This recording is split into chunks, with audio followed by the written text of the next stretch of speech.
Good evening, it's 8 o'clock and tonight our big headline, what we're leading with, is a major world exclusive.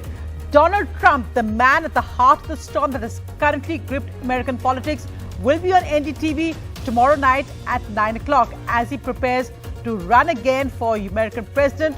Also with him, Shalabh Kumar, the Indian-American businessman and founder of the Republican Hindu Coalition. Vasu's going to get that exclusive interview. Vasu, over to you.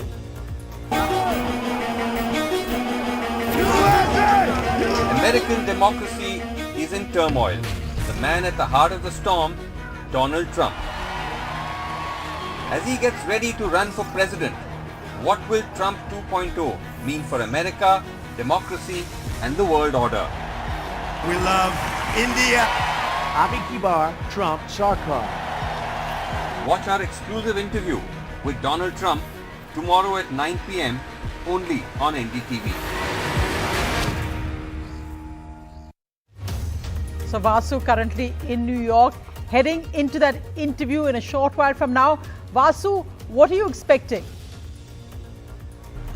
That's right, Sonia. We're standing in a busy street in Manhattan. It's a drizzly, overcast day, as you can see behind me.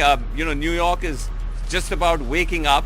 We are going to be heading out very shortly to a Trump golf resort, which is about 2 hours west of here, where Trump is going to be giving us the interview.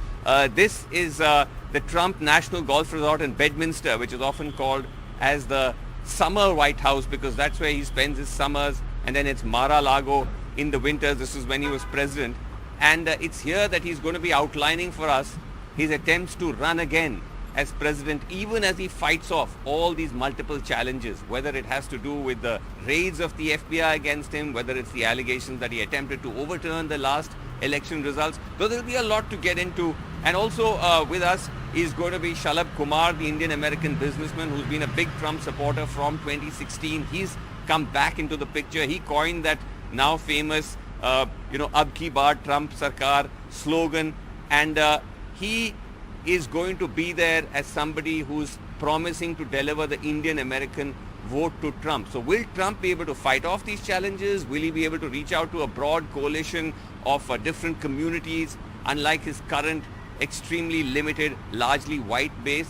All that is something that is hopefully we're going to get into in the course of the interview. So as I was saying earlier as well, given that it's Donald Trump, it's hopefully going to be an important and also an exciting interview. Right, Vasu, and of course, not just an India exclusive, but a world exclusive for NDTV. Keep watching NDTV for that at 9 o'clock tomorrow night. But let's just look at the top headlines right now. Congress leader Rahul Gandhi launches the Bharat Jodo Yatra of the Congress from Kanyakumari in Tamil Nadu. The BJP says first worry about Congress Jodo, and Arvind Kejriwal kickstarts AAP's Make India #1 Yatra from Haryana. Meanwhile, Nitish Kumar in Delhi focusing on opposition Jodo. Income tax searches at 3 major organizations going on right now. The Center for Policy Research, a major think tank, Oxfam, an international NGO, and also at the Independent Media Foundation, which funds media organizations like Caravan and The Print. It includes people like Rohini Nilekani, Azim Premji, and others on the board. No details yet on why these income tax searches are going on at these respected organizations.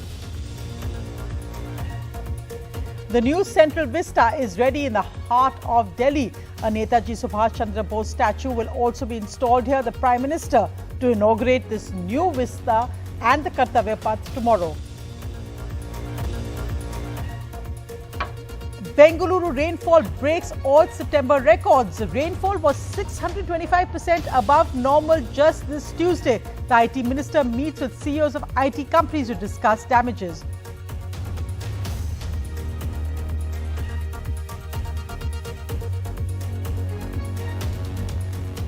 Now, Ranbir and Alia are hit by the boycott brigade just days before the release of their new film as goons stopped them from entering a temple in Ujjain. The ruckus over Ranbir Kapoor's "I eat beef" remarks in 2021. The director says that Alia stayed away because of her condition, so did Ranbir. Apple's big new launches. The countdown begins. NDTV at that big Apple event. We'll bring you the latest tonight.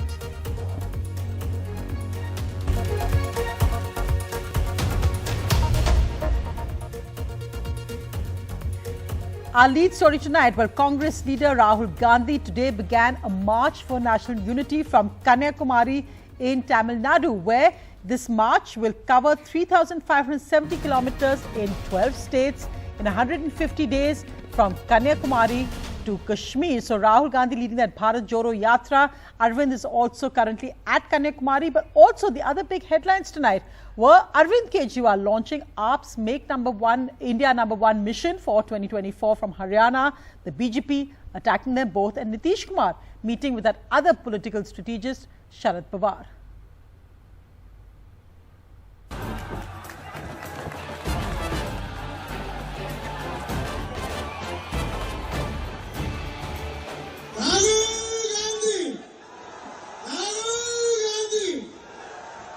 The Congress kicking off its 3,500-kilometer-long Bharat Jodo Yatra,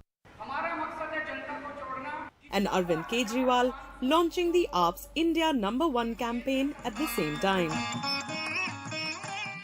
Rahul Gandhi started the day with a prayer at a memorial for his father Rajiv Gandhi, where the former Prime Minister was assassinated by a suicide bomber in 1991.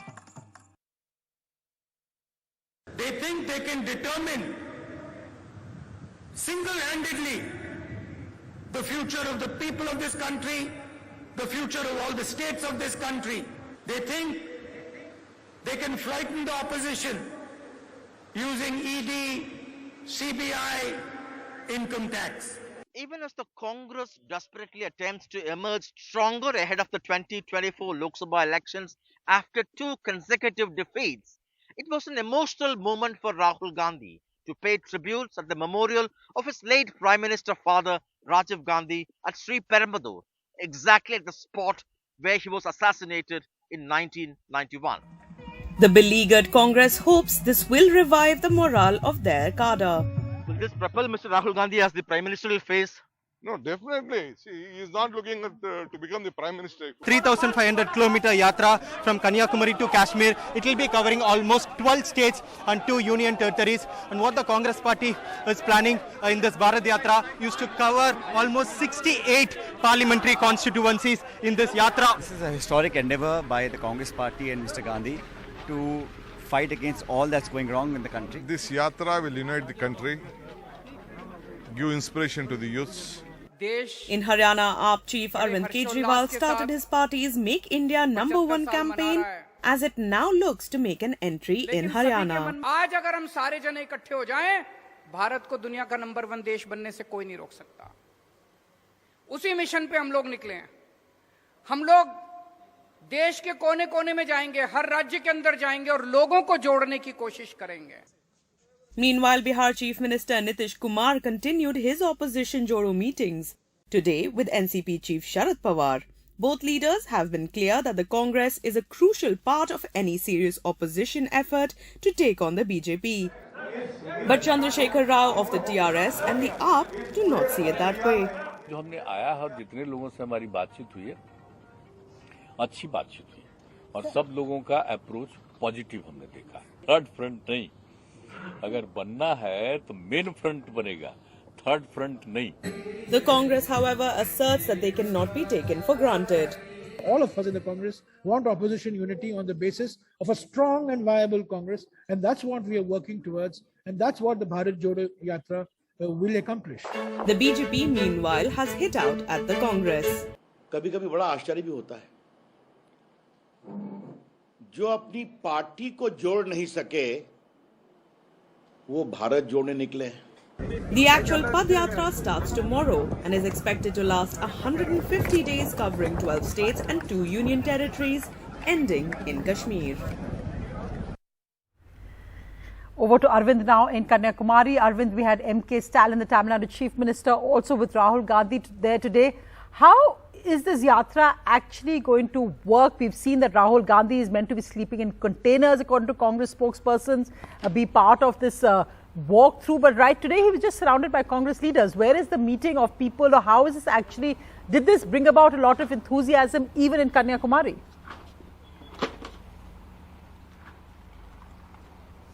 Yeah, Sonia, Kanyakumari has always been a stronghold of the Congress party, and that's why they chose this very constituency to start their Bharat Jodo Yatra. So they hope that this will revive the party ahead of the 2024 elections. So coming to the preparation, today it was just 1 kilometer of march with several senior leaders of the Congress party, CWC leaders, everyone accompanied. But from tomorrow morning, 7 a.m., that's where the official rally or the Yatra begins. There, only 117 people will be allowed to march. So they have also separated the Yatra into two parts. First part is in the morning, where only the yatris along with Rahul Gandhi will be walking, where they will be meeting with the people from 7 a.m. to 10 a.m. etc. Only in the second half of the day, the party workers can meet Rahul Gandhi, and that's where they have differentiated two aspects of the two parts of the Yatra. What we are also being told is that in Kerala, a very big celebrity will be walking along with Rahul Gandhi. In fact, the Congress party is in touch with this film personality, where he has also kind of agreed, and the Congress party is very hopeful that if he joins the Yatra with Rahul Gandhi, that will give more momentum to the party in Kerala. Also, the Congress party is also in touch with a big Bollywood star, where they are hoping that that particular star will walk with Rahul Gandhi, will agree to walk with Rahul Gandhi in Maharashtra. The talks are underway, but the Congress party is very hopeful that this Bharat Jodo Yatra will revive the party ahead of the 2024 general elections. And of course, the whole question of the Rahul Gandhi revival as well, and on whether he can be convinced to become Congress president. But Arvind, as we speak, now some of the issues that Rahul Gandhi talked about today, he said that he attacked the freedom of media, saying that there is no freedom of the media.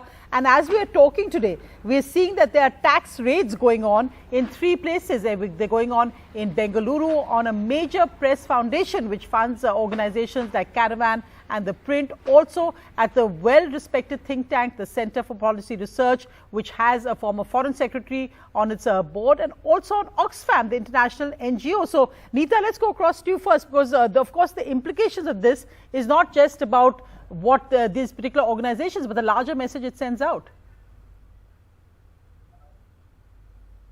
See, Sonia, these are the surveys which are being conducted in both these 3 organizations. That's what we're being told by the Income Tax Department. Normally, when these surveys are conducted by the Income Tax authorities, it takes normally 72 hours. So they run through 3 days. 3 days, the IT officials, at least the junior rank officials, camp here. I'm standing outside the Center for Policy and Research. The income tax landed here at about 12 noon. About a dozen officials are still inside the Center for Policy and Research, and they're still sifting through all those papers and their records. Initial information is that there is some kind of financial irregularity which was noticed, and that is why income tax has come knocking on their doors. Similarly is the case with Oxfam, and also the third party also. The surveys are being conducted. As far as IT is concerned, they are saying that after these surveys are over, which normally last about 72 hours, then only they come out with the official statement. I saw many, some of the employees leaving this office also. When we tried to speak to them also, they were also of the viewpoint that they are not allowed to speak to media. Some of the officials we saw going in and out, these income tax officers came in these private vehicles. These vehicles no, but I just want to ask, in fact, if I can bring in Vishnu on that, I think the point or the surprise on this is the kind of organizations that are being raided. So, Vishnu, so for instance, Oxfam, CPR, and also the Media Foundation, which is actually funding organizations like, as I said, the Caravan and Print. The fact that the names there included the very well respected Azim Premji, Kiran Shaw, Anu Aga, and Rohini Nilekani. That's right. I think one needs to look at, and because we don't want to get ahead of ourselves in knowing what these alleged irregularities are, we don't know at this stage, but let's talk about the organizations themselves. Firstly, the Center for Policy Research, where Neeta is reporting from, widely considered to be the finest, and this is no exaggeration, think tank in India, dealing with a host of issues from the environment to national security. The administrative management is headed by Yamini Iyer. Our information suggests that 3 top administration officials, management officials of CPR have had their telephones taken away from them. Amitabh Behar heads Oxfam, that's a large international group. Oxfam, among other things, releases the Global Disparity Report.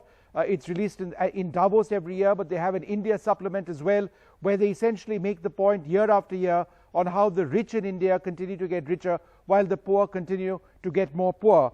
And the third one you referred to, Sonia, is the Independent and Public-Spirited Media Foundation. It's had the involvement of Rohini Nilekani, as you mentioned. They are known to fund the Caravan and the Print, among others. And again, the individuals involved in these organizations, the CPR and its Board of Governors has the former Secretary, Foreign Secretary Sham Saran. They've got no, and in fact, Bali we said Caravan and Print, but I'm also being told that they also fund in some measure. I mean, it's not complete, of course, 100% funding, but they also contribute to the right-wing organizations, Swarajya. Well. So it's not. So really, is independent in that sense as foundation. So it seems extremely unusual that all these three well-respected organizations, as you point out, we don't know why, we have heard nothing yet. And we've heard nothing from the organizations because presumably all their heads are currently there with their phones taken away. So that is really the worrying factor about an income tax search, survey, raid, whatever you'd like to call it, Neeta, that the fact that all the phones are taken away, all have to be in their offices till late night. What's currently happening at CPR? See, the officials who are working here, most likely they won't be allowed to go home also till the time the survey is completed. As far as these IT officials are concerned, maybe there's a lady officer who is heading the team. She might go back home. Other than that, the junior ranking officials would be staying the here. Income tax officials, I'm not so worried. The income tax officials going home, Neeta, as I am of letting the other people go home. I have my doubts, Sonia, but we have to wait and watch. Right. Because as of now, there is no word from inside because we are also not being allowed to go inside. And there is no information which is coming out also. What we can from here only see is that window. We only see some officials coming there, peeping out. That's how we come to know how many officials are there. That's it. Other than that, we have no information whether they would be allowed, whether they'll be going back home, or whether these employees can meet their family members. None so ever. No information is available. Thank you so much, Neeta and Vishnu, for joining me with those updates. We'll keep bringing the latest and the main reason what's behind these searches and why exactly these three organizations. A quick look at other news. Well, the first official glimpse of the new Central Vista in this government video today. Also, it's a new face for India's power center. Sanket has this report.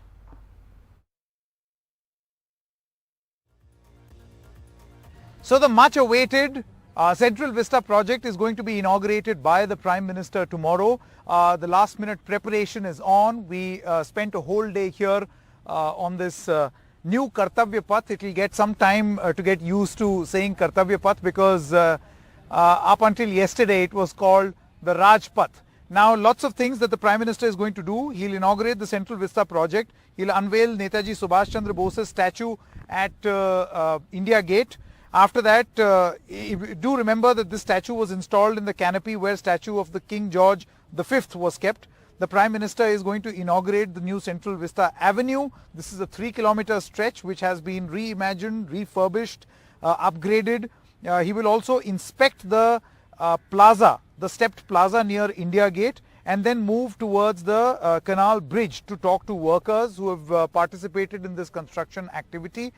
He's also expected to inaugurate an exhibition showcasing the transformation of the Kartavya Path, from changing of the bollards to refurbishing the road, to putting up these new lampposts and lampshades, and also lighting and the entire canal reimagination that has been done, the cleaning work that has been done. So all that will be inspected by the Prime Minister. He will then address the nation from this area, where he's going to speak about what this actually means. But while all of this is happening, this then and now comparison of the government and their gung-ho, and I must say after spending the whole day, it does look pretty, it does look beautiful. The opposition, namely the Congress, talks about misplaced priorities, where they say that at a time when the country was really struggling to deal with COVID-19, the government's priority was beautification. Sanket, thanks so much for that update. Meanwhile, the other big headline, we're not letting it drop off our news agenda, is what's happening in Bengaluru. So many areas still underwater even 4 days after that record rain. But let's just look at what exactly happened in this first week of September. So there is an aspect of complete record-breaking rainfall. On the 1st of September, 425% rainfall above normal. followed by the second, almost the same. The third also 429%, the fourth as well. And then look at what happened from the 5th of September. The 593%, that's this Monday when we saw the entire IT corridor being completely submerged. On the 6th, on Tuesday, that was again the night over the 5th and 6th of 625%. And on the 7th of September, that's today, we've seen a 661% surplus that Bengaluru and other parts of the state are facing. After 3 days of record rains in Bengaluru, it is still water everywhere in Whitefield. And not a drop to drink. पानी कुछ भी नहीं, आप देखेंगे सारा STP सब कुछ जो है पानी कंटामिनेटेड हो गया है. आप यूज़ नहीं कर सकते पानी को, बिजली नहीं है, ये सारे जो बेसिक नीड्स है एकदम नहीं है. लाइफ जो है एकदम यहाँ पे बहुत कॉम्प्लिकेटेड हो गई, बहुत बहुत परेशानी हो रही है. फैमिली को परेशानी हो रही है. आप नेट नहीं है, लाइट नहीं है, बच्चे की पढ़ाई है, पानी जो बेसिक नीड्स है आपकी, बाथरूम वॉशरूम कुछ नहीं है. Wednesday's rains left these apartments inundated, so much so that residents had to be rescued to safety. Some people left their homes to move into hotels where rental charges skyrocketed. जैसे कि regular price से आप ज़्यादा मांगेंगे, situation का फायदा उठाते हैं. उसके अलावा हम लोग को सिविक अथॉरिटी से कोई सपोर्ट नहीं मिलता है, तो हम लोग हेल्पलेस सिचुएशन में हैं. आफ्टर ऑल कितना देर हम लोग दोस्त के रिलेटिव के यहाँ होटल के यहाँ रहेंगे. ऑफिसेस हमारे बंद हो चुके हैं. वो होटल में एक्चुअली जहाँ पे हमें 1800-2000 के अंदर लेना चाहिए, वो ऑलमोस्ट 30-40% बढ़ा के बोल रहे हैं. तो उनका भी फायदा है ना, तो इसलिए वो अभी सिचुएशन देख के बढ़ा रहे हैं. The water has moved from some areas into some others in the city, with no place to drain out. People use pumps to direct the water onto the roads. Some others try to repair drains, but nothing seemed to help. Not just Bengaluru, in North Karnataka's Bagalkot, heavy rains left children with no option to cross over to the other side. With Nihal Kidwai, Osama Shah for NDTV. A bulldozer now to carry children to the other side. But let's just look at what's happening. Well, Bollywood under the scanner again by some crazy boycott brigade.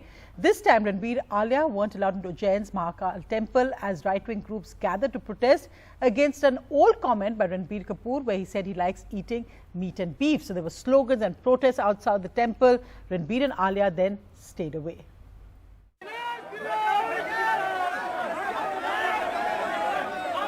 Violent protests outside the Mahakaleshwar Temple in Ujjain.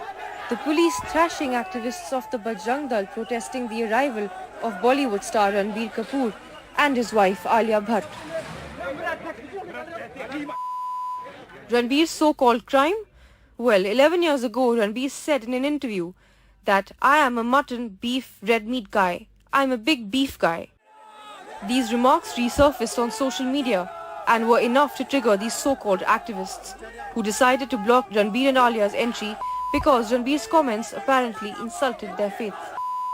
We are on our way to Ujjain, Mahakaleshwar Temple. Ayan went before the motion poster launch. We are going right now before the film launch, so we're very excited. Lots of good energies our way. Hopefully, fingers crossed.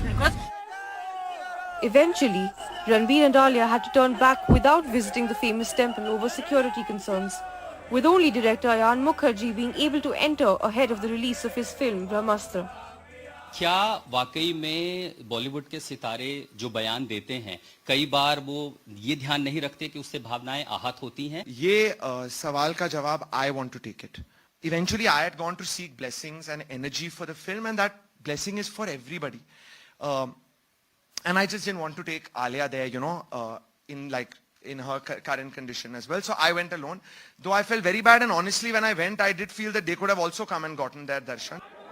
The entire incident triggered a Twitter storm, with some calling for the boycott of the movie just 2 days ahead of its opening. In the last few years, there have been boycott calls to ban movies, including Aamir Khan's Lal Singh Chadda, Akshay Kumar's Raksha Bandhan, Vijay Deverakonda's Liger, Padmavat, Heather, PK, Ram Leela, and Vidya Balan's Dirty Picture. Madhya Pradesh's Home Minister says Ranbir and Alia left on their own and that no one stopped them. दर्शन के लिए कोई रोक नहीं थी. उनके साथ के लोग सभी आयान मुखर्जी से लेके बाकी लोग सबने दर्शन किए. वहाँ पूरी व्यवस्था थी, व्यवस्था की गई थी. इनसे भी आग्रह किया गया था कि ये चलें. The larger issue here remains the cancel culture on social media, that threatens the creative license of actors and filmmakers who continue to be typecast and threatened over the work that they do. With Divya Vadhwa, Nayantara Singh for NDTV. Well, the other big headline coming up tonight is Apple's new iPhone 14 lineup.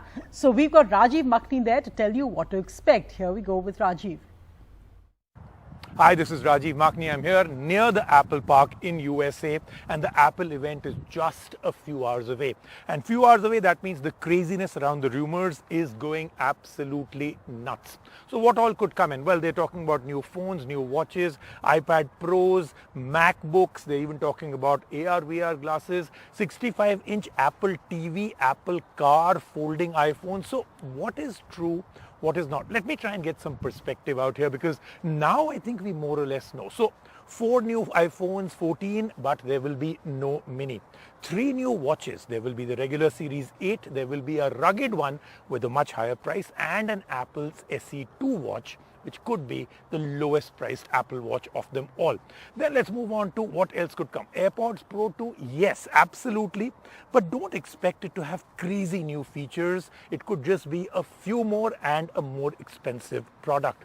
But do keep tuned to NDTV and me, because I'm going to be bringing you all the hands-on as soon as Apple announces it. All of it happening right here with me, Rajiv Makhni, only on NDTV.